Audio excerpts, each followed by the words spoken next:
Welcome to Epstein Becker Green's and ACA Managed Services co-hosted webinar, ACA Information Reporting on Forms 1094 and 1095 B and C, Getting Ready for 2017. We are pleased to introduce Howard Gerber, President of ACA Managed Services, and Epstein Becker Green's Michelle Capezza, member of the firm in the Employee Benefits and Healthcare and Life Sciences practices, presenting today's webinar. Before we begin today's presentation, please be informed that today's webinar is being recorded and that participant phone lines will be placed on mute throughout the program. You are also welcome to submit questions during the presentation and directly to the presenters following the webinar, and contact information will be displayed at the end of the presentation. In approximately 2 to 3 business days following the webinar, Epstein Becker Green will communicate the availability of the webinar recording and access to PowerPoint materials. At this time, I'd like to turn the webinar over to Howard and Michelle. Thank you for joining us today on our webinar. I am Michelle Capezza, and I am delighted to be joined today by Howard Gerber, President of ACA Managed Services, a full-service ACA IRS reporting, hours counting, and 1095 auditing company. Howard has a very interesting background and is well suited for the ACA industry, as he has worked with payroll, benefits, HR, and health insurance for over 30 years. Prior to starting ACA Managed Services in 2013, Howard was and still is the president of HR Best Practices, a data-driven healthcare cost management and auditing company he started in 2001. So given his very relevant background, I'm sure he'll have some interesting insights and practical ideas to make the 2016 reporting year better than the 2015 reporting year. In today's webinar, we will take a practical approach in our discussion and address a lot of the data issues that come into play in order to complete the forms. First, Howard will provide a brief overview of the survey, which many of you completed, and the key takeaways those results revealed, including the main problem areas that will require more attention. We will comment on the business case for getting the completed forms right in this penalty environment. Next, we will explore some of the most common pitfalls that employers encountered in completing the forms that were due earlier this year, as well as the best practices for getting the forms right for the 2017 filings. I will also provide some legal updates later in the webinar, including highlights of the new draft forms and proposed regulations that were issued over the summer, as well as considerations in responding to the marketplace notices which the government has started to issue to employers. I will also touch upon considerations in the merger and acquisition context, as well as fiduciary and governance issues.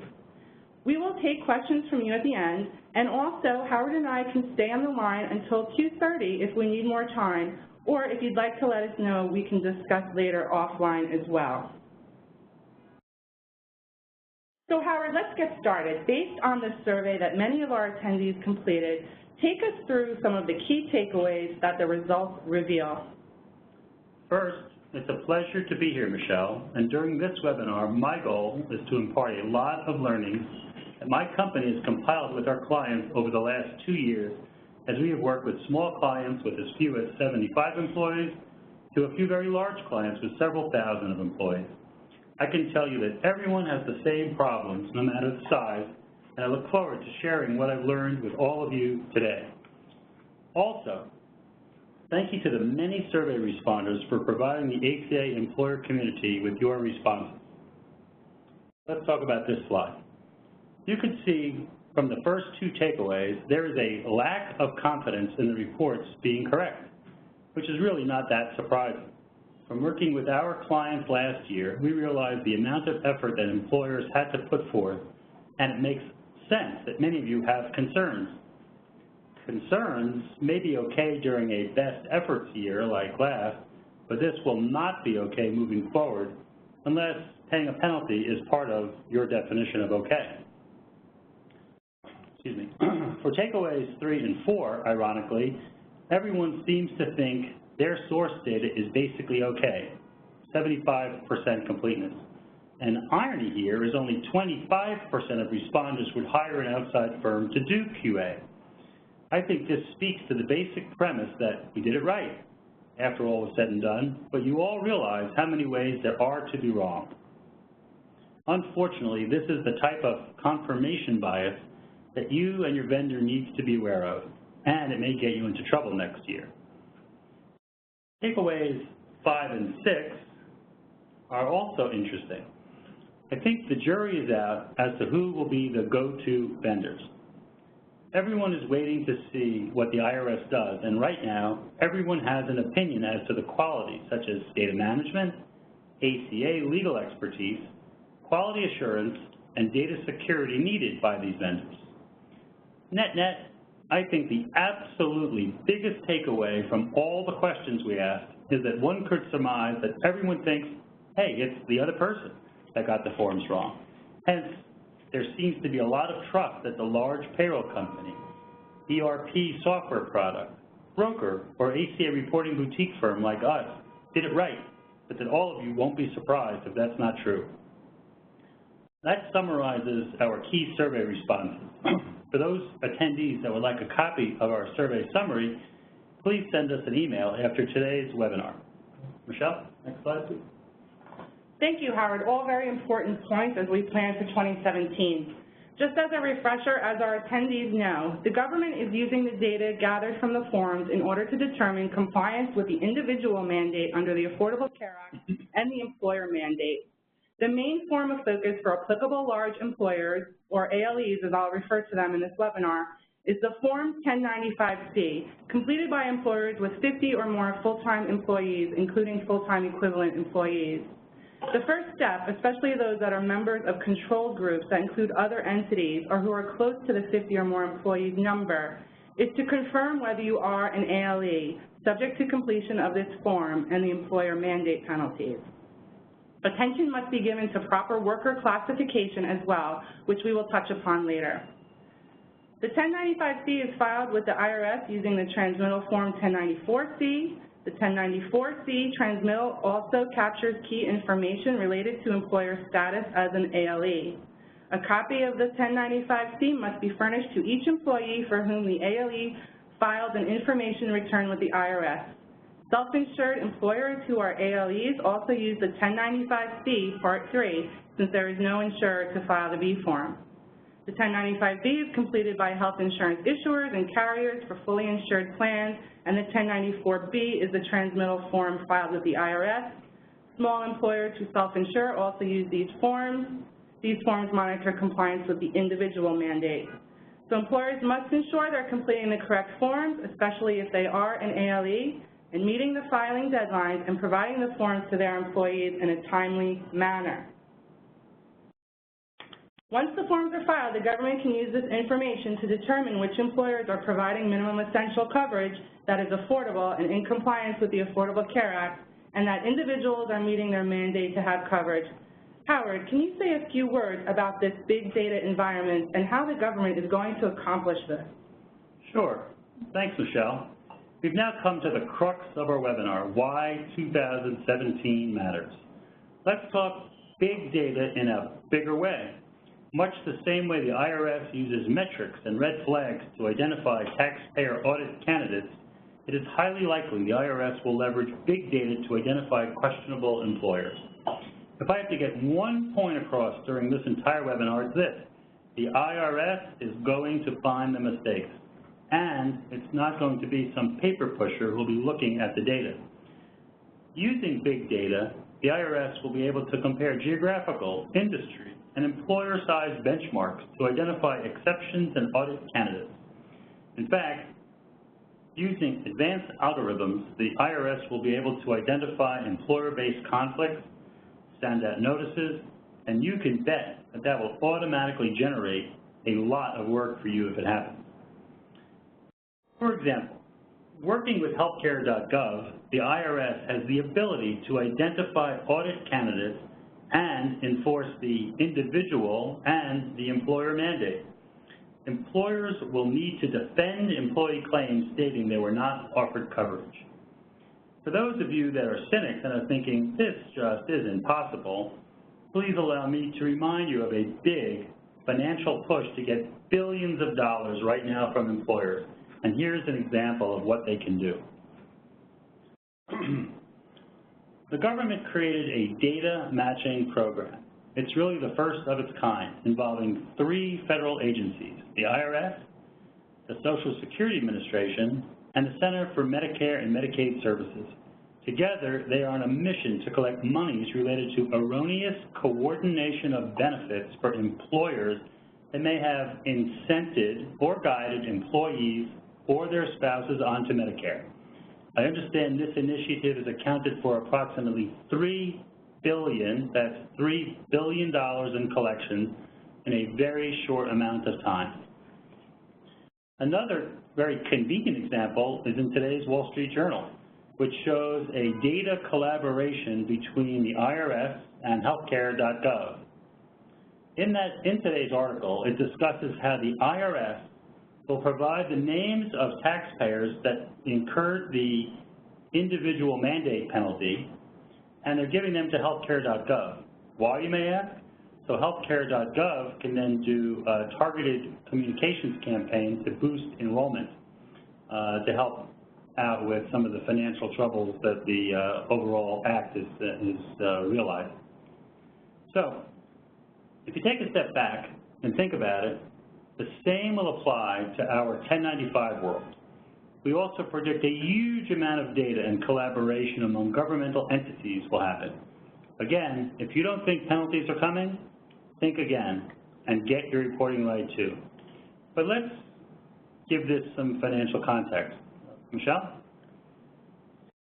Yes, interestingly, in the March 2016 Congressional Budget Office report concerning the federal subsidies for health insurance coverage for people under the age of 65, the government has already estimated that 3 million people will pay the individual mandate penalty in 2016, and that from 2017 to 2026, the government projects employer mandate penalty collections of $228 billion. So certainly this comports with what you're saying, Howard, about the big data tracking is already being worked into these financial projections. Yeah, right. To reiterate Michelle's point, that's a big number, a really big number. And if the survey results are a guide, you are definitely thinking it'll be somebody else, not your employer, that will be penalized. That tells me the IRS is counting on employers not complying, and their big data algorithms will find contradictory employee data, even if it's as innocuous as a wrong SSN to get their foot in the door. Please also note, I've heard the Congressional Budget Office has budgeted approximately $11 billion in employer-based penalty revenue in 2017 based on 2015 and 2016 filings. It's a staggering number when you think that in order to get the $11 billion in 2017, that means that approximately 37,000 employers would be penalized an average of $300,000 each, or approximately 110,000 employers at $100,000 each. Or if the IRS decided to go the other direction and only go after those employers that would be at the maximum penalty level of $3 million, which has now been increased to $3.2 million in 2016, then 1,000 employers would be forced to write a check for $3 million each. No matter how you slice it, it's still $11 billion. And as we go over the pitfalls and best practices later in our webinar, we really hope it won't be your employer, because you're on our call and listening, and that in of itself is a best practice. Michelle? So we've included here on slide 10 a list of the current penalties that are in play, and these obviously can increase under the statute, but this is something, again, to keep in mind as Howard has just commented on these numbers. So Howard, what has been learned from the 2015 filing process? What are the common trouble areas, and how can employers better prepare for 2016 reporting that will be due in 2017? Great question, Michelle. So, why talk about pitfalls? In fact, pitfalls sound like gloom and doom. Well, they're not. From our work over these past 2 years, we realized that these are the areas that should cause the biggest headaches and concerns, and felt this would help make your jobs easier.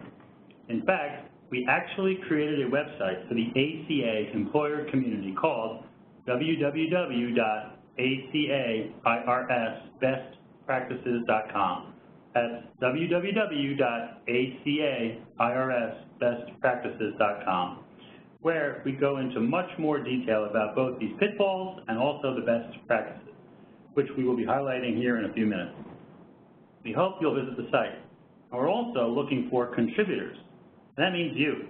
So again, please contact us if you have a best practice showcase with the ACA employer community. Well, given time limitations, we'll go over a few of the pitfalls, just a few of these pitfalls now. So we've all heard about bad data. Bad data refers to source data that either has integrity issues and or is incomplete. Unfortunately, we know that bad data can be part of the cost of conducting business unless your organization is one of the fortunate few. Bad data is not always in plain sight either. At times, it's hidden. We fool ourselves into thinking our data must be okay since it came out of a computer, either our own or our outsourcing vendor's computer that we paid a lot of money for. I hate to be the bearer of less than great news, but some of the HR-related data that comes from your expensive systems is neither consistently accurate nor is it fully reliable. Well, rather than provide you with examples of bad data, I would like to give you something to think about. What if there was a way to help diagnose bad data, much like a CAT scan or an MRI? Or what if there was a way to objectively assess your data so you knew ahead of time just how reliable it is? We'll talk more about that soon. Let's move on to another pitfall. As stated in our survey results, many of you had issues regarding which code to put in line 14, the offer of coverage. Given the reality and complexity of handling life events such as mid-year new hires, newly eligibles, and terminations, this is an area that can create IRS penalties and trigger an audit, particularly if there are conflicts between the employee, the employer, and the insurance carrier or trust. Line 16, the employee status or safe harbor code, has many of the same issues that line 14 has. The bottom line, if you get these wrong, there will be big penalties next year. So perhaps one of the costliest pitfalls is number 6, missing or too many form recipients. While I don't advocate getting it wrong, there's no penalty for generating too many forms. Missing forms, however, is an entirely different story, and this is where big data plays a really big role. The real culprit here is the mishandling of eligibility for non-full-time employees. As many of you know, in 2016, at least 95% of all ACA eligible employees must receive an offer of coverage. If not, penalty A, which is $2,000 for each enrolled employee, kicks in. So I cannot emphasize the importance of getting your ACA calendaring accurate. That means that every part-time, variable hour, and seasonable employee must be tracked hourly in their respective initial measurement period, standard measurement period, administrative period, and stability period. Moreover, the offer of coverage must be made within the 90-day window, which is 60 days and then a 30 days grace period. In my humble opinion, this is a major, major pitfall. The last pitfall we'll discuss today is number 5, the name and the TIN mismatch. The IRS really surprised the employer community this year. Many employers were taken off guard when they learned of this. I hate to sound like a broken record, but employee names and SSNs must be fixed starting in 2016 or penalties will be realized. We'll talk more about how to remedy this in the best practices section. So let's take a closer look at data collection. Michelle? Thanks, Howard. So let's focus on these in greater detail. When it comes to collecting the data, what are the main data pain points, and what should employers be thinking about in terms of data collection? At this stage, if you haven't made any big changes to your HR systems and outsourcing vendor arrangements, then prepping your data will likely be an arduous task for most of you.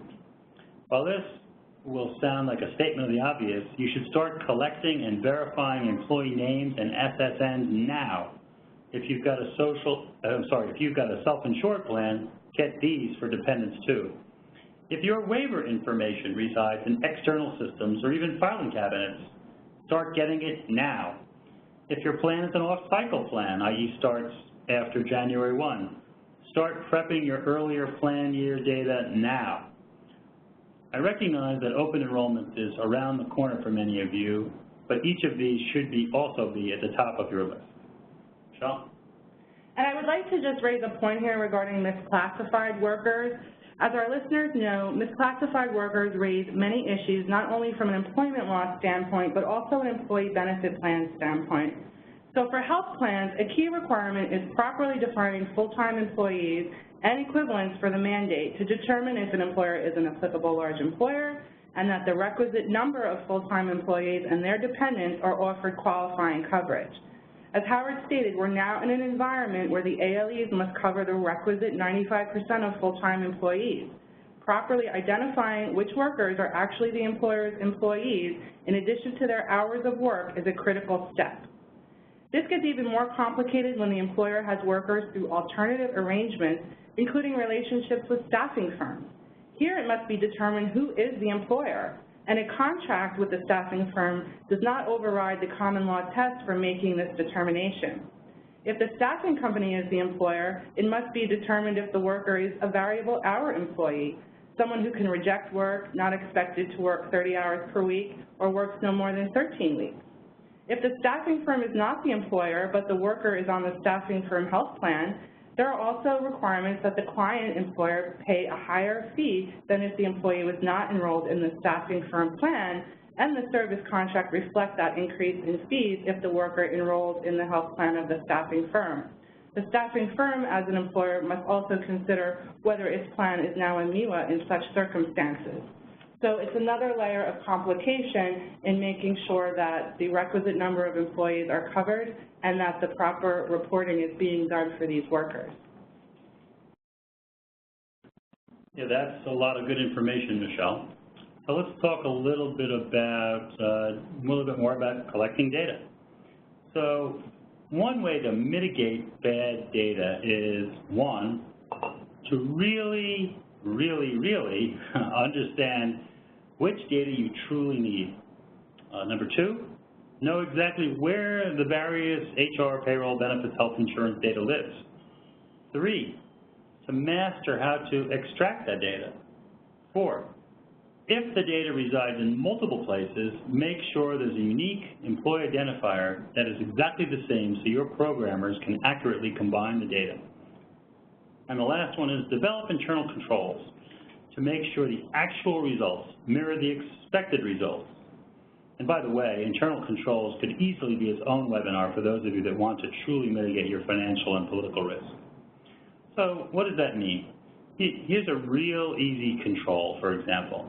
Let's suppose an employer is based in a big city, and the majority of its employees live in the same big city. So here's a control. It's pretty simple. Be sure that your forms data contains apartment numbers. Otherwise, the 1095 may never make it to the intended recipient, which in turn could ultimately create an employees relations issue, as the employees will be calling you or your ACA contact center to find out why they never received the form. And that'll be driven by their accountant that's demanding the form. So something as simple as having apartment numbers can make or break the success of your program. And while this sounds obvious, these things happen and, quite frankly, are quite preventable. Michelle? Howard, you mentioned earlier that over half of our survey respondents need more confidence when it comes to proper completion of line 14 of the Form 1095-C. What are some of the most common errors employers make when completing line 14, and what do they need to think about in order to get it right for the next year's filing? A good question, Michelle. So correctly assigning line 14 codes could also be its own mini webinar. And not surprisingly, determining eligibility was a noteworthy issue, as many of you reported in our survey. When you think about it, the 70% offer of coverage requirement was a gift last year. This year's 95% offer of coverage requirement takes ACA compliance to a whole new level. Even though employers with non-benefits eligible populations have been doing counting hours for a few years now, It's still quite unsettling for a lot of HR benefits and financial professionals. That being said, it's really no surprise that determining the right eligibility start month for that non-benefits eligible employee is also challenging. Separately, even though the regs are fairly straightforward, for some reason, certain codes which apply to the entire month remain challenging for many employers and vendors. Hence, mid-month new hires, newly eligible, and terminations were often handled incorrectly. So let's briefly discuss one or more of these line 14 items. As many of you know, there are combinations of line 14 and 16 code. There are many combinations, rather, of line 14 and 16 code. Some of them are valid combinations, some of them are not. For example, an employee cannot be made a qualifying offer, which is 1A on line 14, while being in the respective limited assessment period, which is 2D on line 16. This combination simply is neither logical nor allowable. And here's something to consider, to really consider. The IRS could easily look for coding conflicts and flag those employers for an audit or a penalty.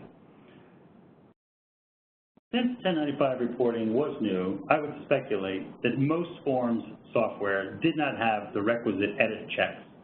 Not only was the software missing basic edits, but there was no quality assurance. Not to make light of a serious subject, but I can picture Clara Pella from the old Wendy's commercial saying, "Where's the beef?" as in quality assurance. Going back to the earlier part of the webinar, a question I would be asking is, who is responsible for the IRS penalty when the IRS comes knocking? Will that same 1095 partner still be your partner? Only time will tell. Michelle? Howard, you mentioned earlier that almost half of our survey respondents need more confidence when it comes to proper completion of line 16 of the Form 1095 state. What are the common errors here, and what can employers do to get it right? Well, while line 16, the employee status or safe harbor code, is very different from line 14, the offer coverage code, in many ways, similar issues apply. New hires, newly eligibles, transferring from full-time to part-time, and terminations are areas that require scrutiny and thorough QA. Coding conflicts also apply here. And if you look at the screen, you'll notice that there's a common theme across all the bubbles on this slide.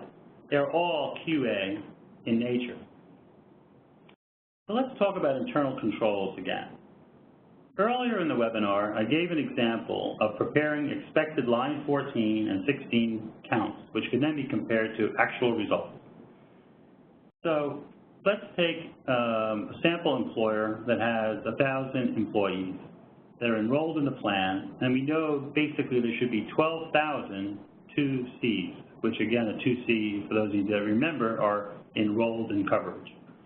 If there's a discrepancy, then it's a problem. These types of controls provide an ACA compass, or said in more common terms, an ACA data diagnostic. Essentially, this data diagnostic would provide counts for each line 14 and line 16 code, which again would be used for comparison to actual forms data results. So, let's talk about names and social security numbers for a moment. The government has issued guidance concerning what employers need to be able to demonstrate in terms of acting responsibly with regard to collections of accurate names and socials and their solicitation process. Howard, how does this process work? When must employers verify and solicit social security numbers, and what should employers do to ensure they are getting this right? Before I go through this section, let me just emphasize this is very, very important content. And please also note that the best practices section is coming up right after this, so please stay tuned in. So here it goes. An initial solicitation must be made for a correct TIN when completing the information reporting requirements, unless the employer has the employee's TIN and uses it for all transactions with the employee. When an employee first starts work, it is usually considered an initial solicitation with completion of Form W-2, W-4, an I-9. When the employee's TIN is missing or incorrect after the initial solicitation, the employer will generally need to conduct annual solicitations for a correct TIN. A solicitation can also be required if an employer receives a backup withholding notice based upon an incorrect employee TIN, and then the solicitation must be made pursuant to the backup withholding rules.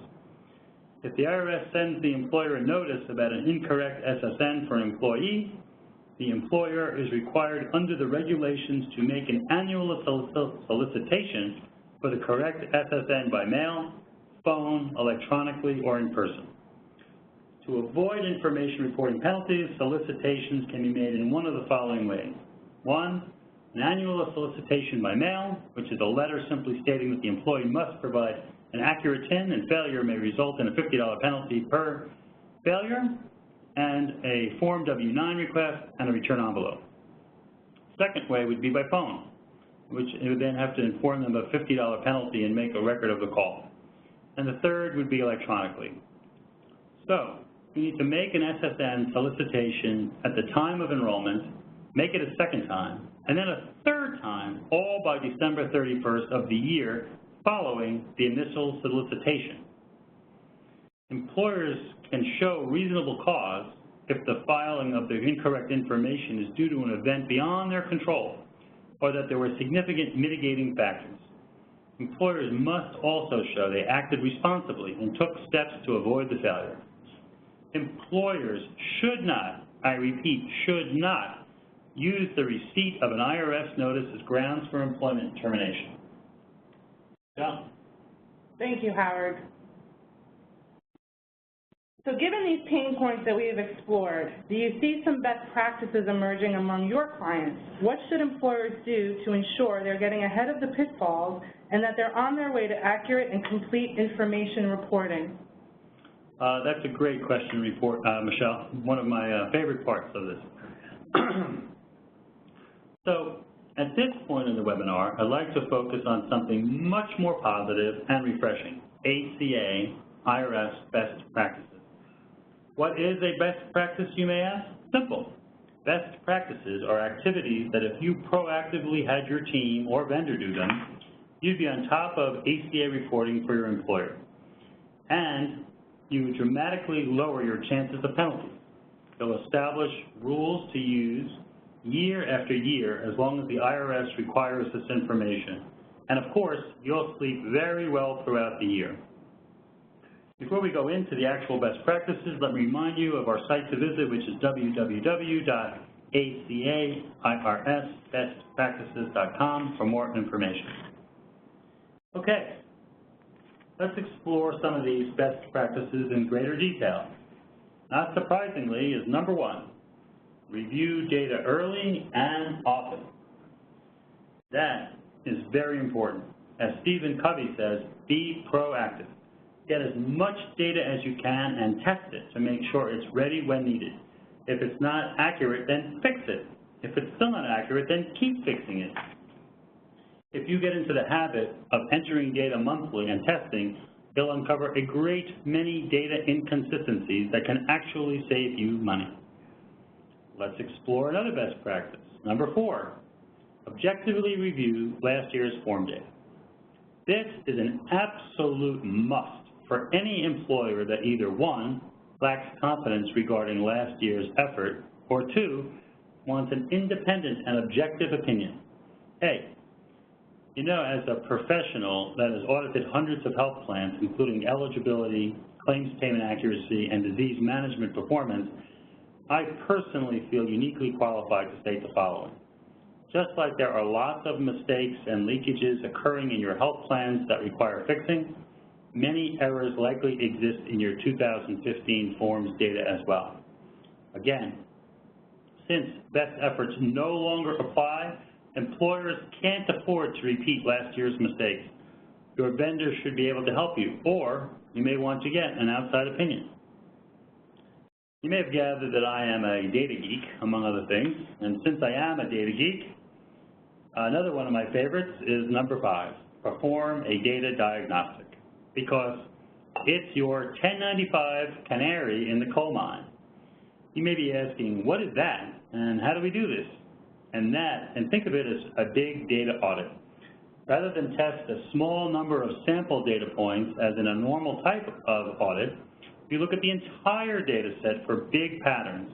There are obvious metrics that you can test that give you a good idea if your actual results match what's expected. I apologize for the shameless self-promotion, but our company has actually built a proprietary software tool that does this very quickly. Here's how it works. After learning about your employer and your plan, we take a fairly skinny, de-identified set of all your employees and calculate the expected number of 1, recipients, 2, distinct line 14 offer of coverage codes, and 3, line 16 employee status safe harbor codes.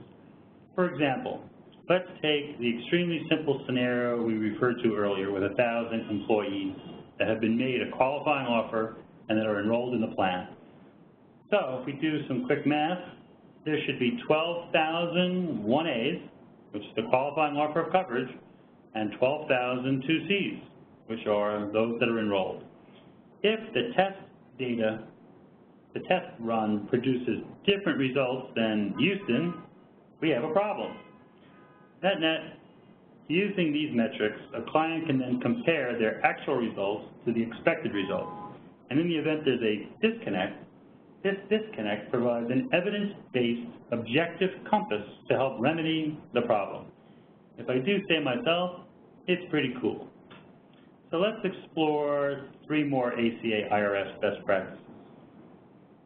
Number 6, we talked a little about this earlier. Verify employee names and SSNs. As you recall, a few minutes ago we talked about the name SSN mismatches in the pitfall section. As demonstrated by the high number of 1094-C filings that were accepted with errors, the IRS means business. It's basically telling employers they must furnish employee names that have matching SSN. So, you may be asking, how does this translate for me? What can we do? Well, practically speaking, you can reach out to employees and ask them to confirm their SSN. You could do this in any number of ways. For example, you can send your employees a form and ask them to complete it. Alternatively, you can hire an outside firm, such as our sister company, HR Best Practices, that solicits input from employees as part of the core business, like the way we do dependent verification reviews. Regardless of who does the work, employees could be required to provide redacted or blacked out 1040s, which will show the actual name and the actual SSN that the IRS knows. So let's talk about another. Number 7, taking a data test drive is also a noteworthy best practice. This may sound a little strange, but if I may ask each of you to close your eyes and try to envision the following. You've gathered all of the required data, and it's even in the vendor-required format. I know it's particularly odd, but particularly in early September, but stay with me for a minute. Now that you've got your data, it's time to take it for a test drive. Take a few seconds and try to imagine your data being processed. Did it work? If so, congratulations. Give you and your team a big pat on the back.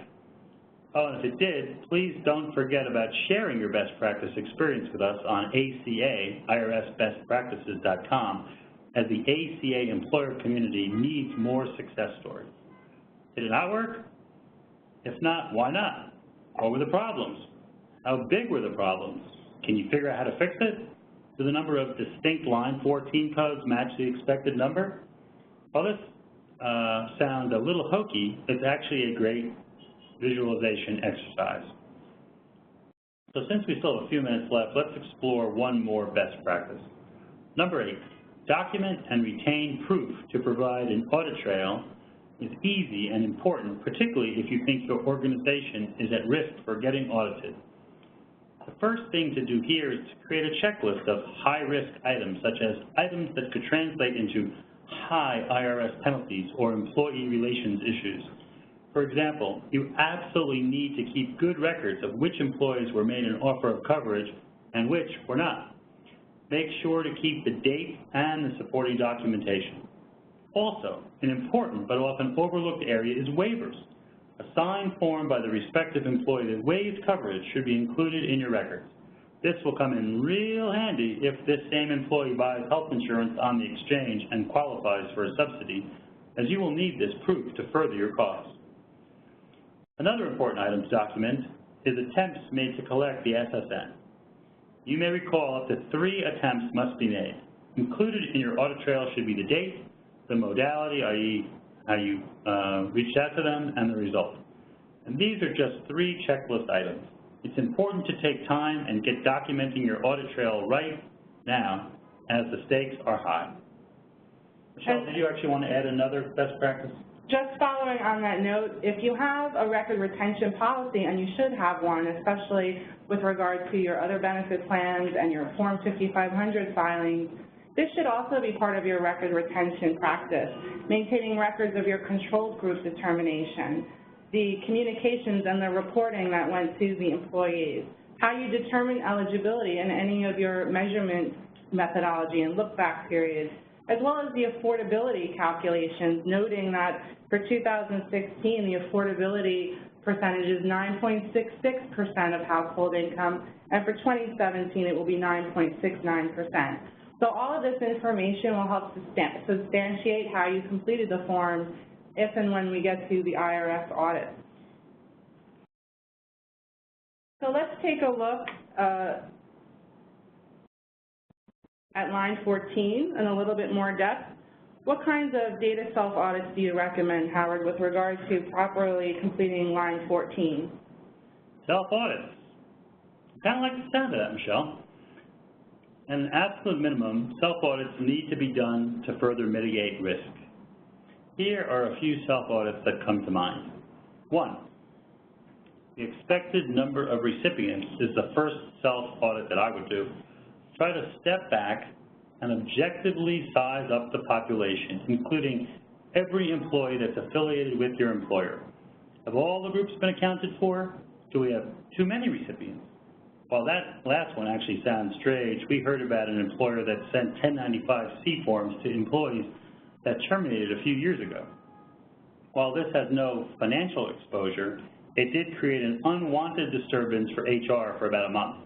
Again, a self-audit could have prevented this from happening if they had looked at their number of recipients, and they would have seen that it was too high. Number 2, another self-audit that comes to mind pertains to names and SSNs. If you're a self-insured plan, this also applies to dependents. At a minimum, you want to compare the names and SSNs in your HR system or benefit systems with the employees and names and SSNs in your payroll system. You even want to compare them to the original W-4 and I-9 source documents. A third self-audit could be auditing the number of total offer of coverage codes, which is line 14, particularly the common ones, such as 1A, the qualifying offer, 1E, a regular offer, 1H, no offer. So using the earlier example I gave with 1,000 employees that received an offer and they were enrolled in the plan, if the offer was a qualifying offer, then there should be 12,001A. And simply compare this to the forms data output and you'll see if you got exactly what you expected. Michelle, want to talk about the next slide a little bit? So if we're looking at line 16, then what are some considerations for self-auditing that information? Sure. So line 16 self-audits are similar to line 14 self-audits, and here's an example. Let's suppose an employer has 20% turnover. It's fairly safe to assume new hire and termination activity occurs throughout the year. All of the employees don't start and stop on January 1st. Many of you probably know where I'm headed.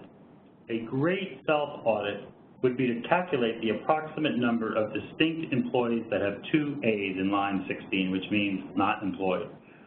In a group of 1,000 employees with 20% turnover, this would mean that there would be 200 new hires that had at least one 2A.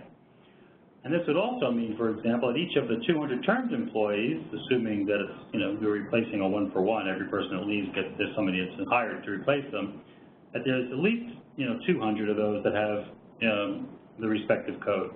Again, this process could be done for each of the different line 16 codes. And when we're looking at the names and social security numbers, what can the employer do? And how will they even know that perhaps they have the wrong numbers for their workers? Now, we talked about this a little earlier, but here's the takeaway. Employers should establish procedures for securing Forms W-4 and using that information to prepare Form W-2. Also, there should be a process for resolicitation of the required information upon receipt of a penalty notice. Employers should remind employees to report any name changes due to a life event such as marriage or divorce, etc., to both the SSA and to the employer. Employers should retain employee responses in employee records and note that solicitations were made. Michelle?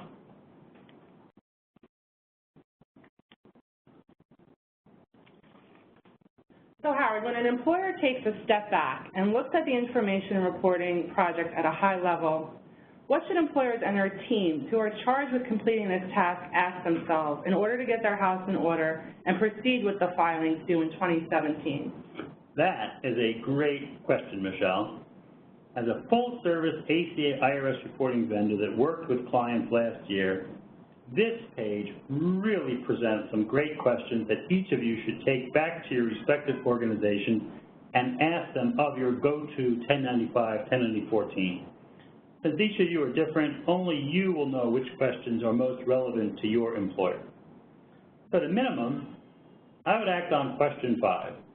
Can we rank the most problematic pitfalls? And question 6, can we implement the best practices? Again, take those 2 questions back to your teams if you're so inclined and go through that exercise. Again, as a data geek, question 8 really resonates with me. Do we have a way to do a data diagnostic that really is thorough and applies the rules and the spirit of the regulations?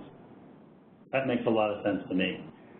Now, the auditor in me also calls attention to question number 9, which is what internal and quality assurance measures do we have in place? So, very important questions to think about here. And if I may speak for Michelle, in question 10, do we have assistance on call? Do we even know who to call if we receive a marketplace notice or an IRS penalty? Kind of like Ghostbusters. Who are you going to call? You need to know who you're going to call. Michelle, over to you.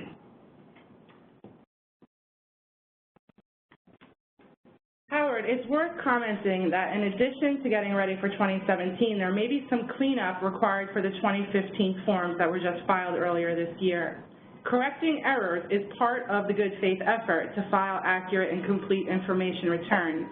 What are the most common errors that are identified? How are they identified? And how do you assist employers in correcting the errors? That's a lot of questions, but we'll deal with them as best as we can. So how are errors identified? 1, the IRS tells us. We get an error message from the IRS. 2, the reporting entity has an internal process. 3, the recipient, maybe the covered individual or the employee calls and tells us that there's some things that appear to be wrong.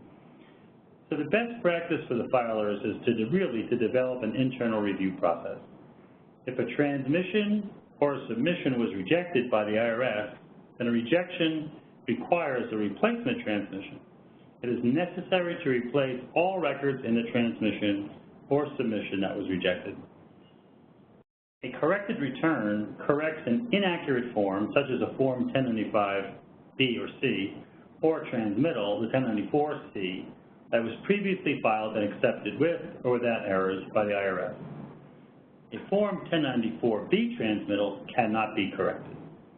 In reference to Michelle's question regarding how our firm assists employers in correcting these errors, employers should take comfort knowing that we have a multidisciplinary team of ACA professionals as well as the supporting technology to essentially reprocess your data to help ensure that it was done correctly in 2015 so these first-year mistakes don't snowball into expensive penalties.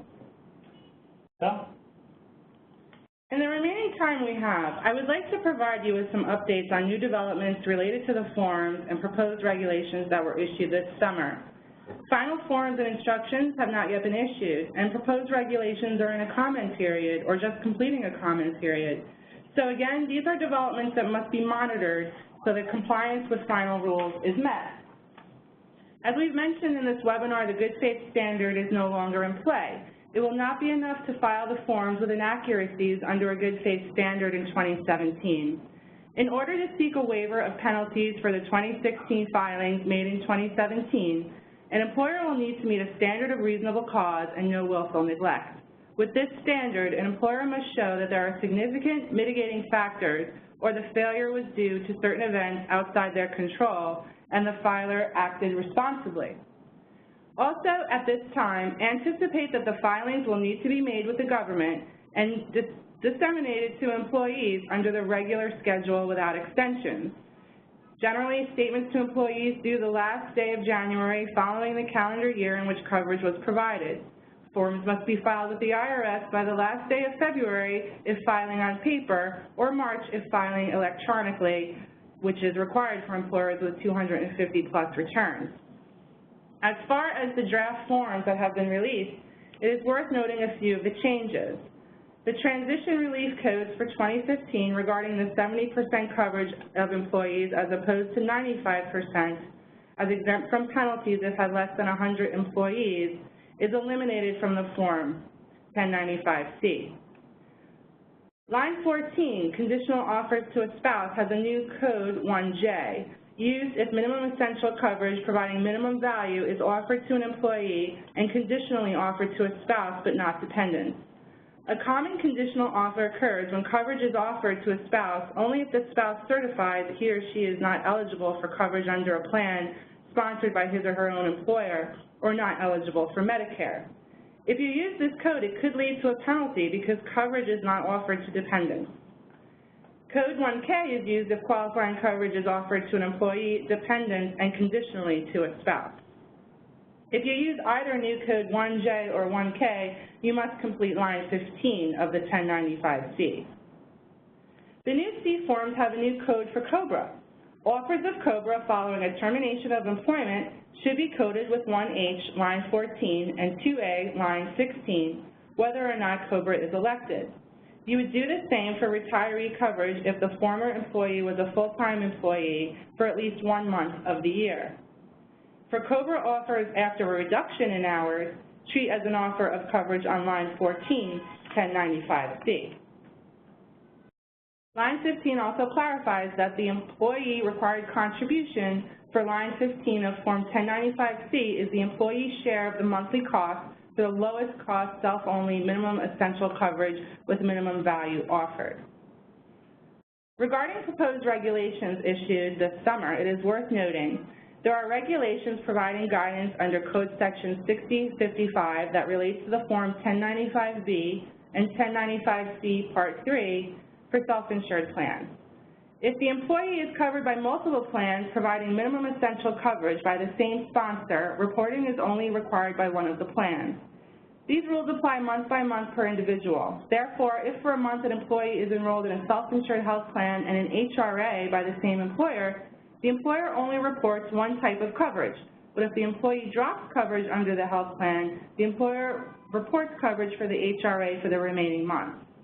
Also, reporting is not required for supplemental coverage where the employee is already covered by minimum essential coverage for which reporting is required, or through Medicare, TRICARE, or Medicaid.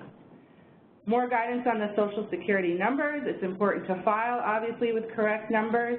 The regulations provide that an employer acts responsibly if it engages in proper solicitation of the Social Security numbers, which includes the initial and 2 subsequent annual solicitations. The first annual solicitation being 75 days after open enrollment, and the second by December 31st of the following year. In addition, proposed to be effective for 2017 and affecting 2018 filings is a requirement that issuers of catastrophic plans report such coverage on a Form 1095-B. A comment on opt-outs. In IRS Notice 2015-87 and proposed regulations issued this July 6th regarding premium tax credit, if an employee opts out of coverage and does not substantiate other coverage, this increases the cost of coverage for the employee when making an affordability determination. and can mean that the employee was not offered affordable coverage. This opt-out payment must be added to the employee's premium contribution and reported on the 1095-C. If there is a conditional opt-out where the employee provides substantiation of other minimum essential coverage for the employee and their entire tax family, for example, through a spouse's plan, but not as individual coverage to the marketplace, at least annually, this will not increase the cost of the affordability determination. The comment period on these regulations has just ended, so it will be important to monitor any changes in final rules. Under transitional rules, these rules will be effective with the 2017 plan year for opt-out programs that were in effect prior to 2016. With regard to the marketplace notice, for the marketplace notice, which some employers have started to receive in early July, note that these are not the IRS penalty notice for employer mandate penalties, which may start to be issued later this year. The marketplace notice can be issued to large and small employers. It is a notification that the employee purchased coverage in the current year and received a subsidy.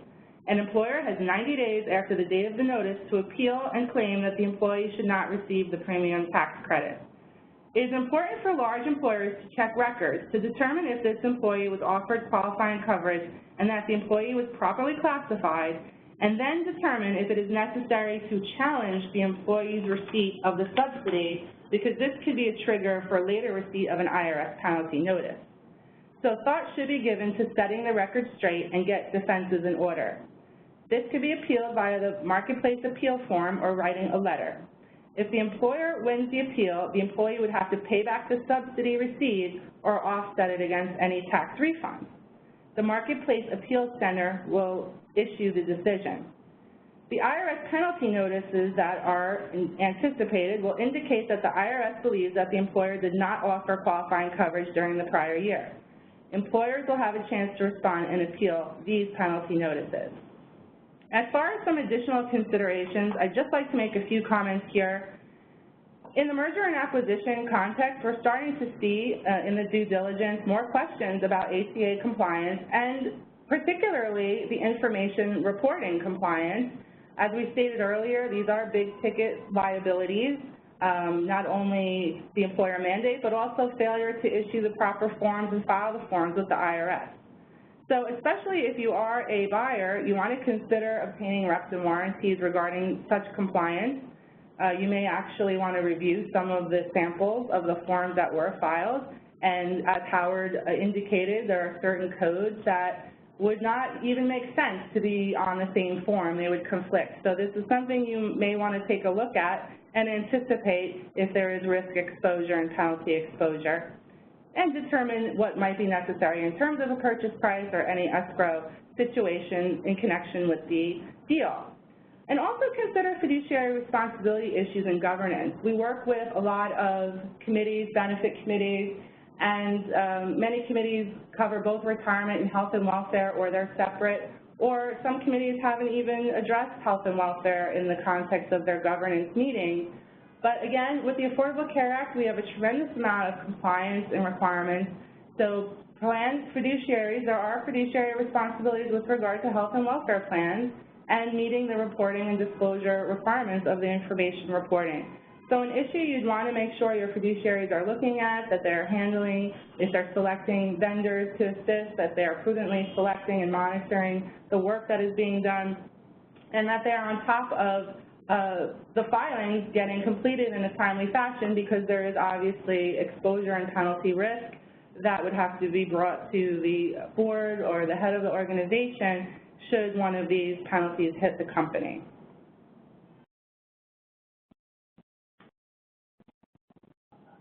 So we've taken you through this webinar.